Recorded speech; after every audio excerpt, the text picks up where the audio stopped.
म्हणून येणाऱ्या निवडणुकीपर्यंत अजून 8-15 दिवसामध्ये आपल्याला अनेक धक्के हे महाविकास आघाडीला बसल्याचे आपल्याला दिसतील.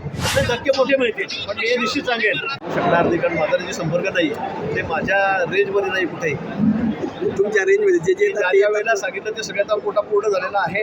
आता माझ्या रेंज म्हणून आता तिथे कोणी राहायला तयार नाही. सगळ्यांना मुख्य प्रवाहामध्ये यायचं आहे, मोदीजींच्या नेतृत्वाखाली काम करायचं आहे. म्हणून येणाऱ्या निवडणुकीपर्यंत अजून 8-15 दिवसामध्ये आपल्याला अनेक धक्के हे महाविकास आघाडीला बसल्याचे आपल्याला दिसतील. महाविकास आघाडी आपण बघा, जशी इंडीची परिस्थिती झाली वरती केंद्रामध्ये, तशीच परिस्थिती या महाविकास आघाडीची या ठिकाणी राज्यामध्ये होणार आहे. त्याच्यामध्ये निश्चित बिघाडी होणार आहे.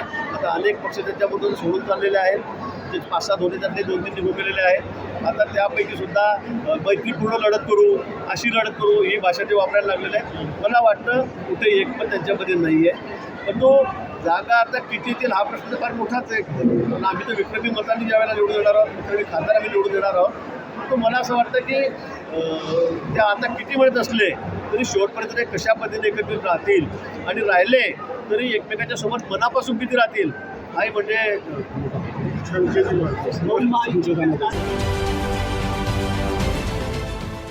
देश विदेशातील प्रत्येक घडामोडींचे लाईव्ह अपडेट मिळवण्यासाठी आता साम टीव्हीच्या सर्व सोशल मीडिया प्लॅटफॉर्मला लाईक, फॉलो आणि सबस्क्राईब करा.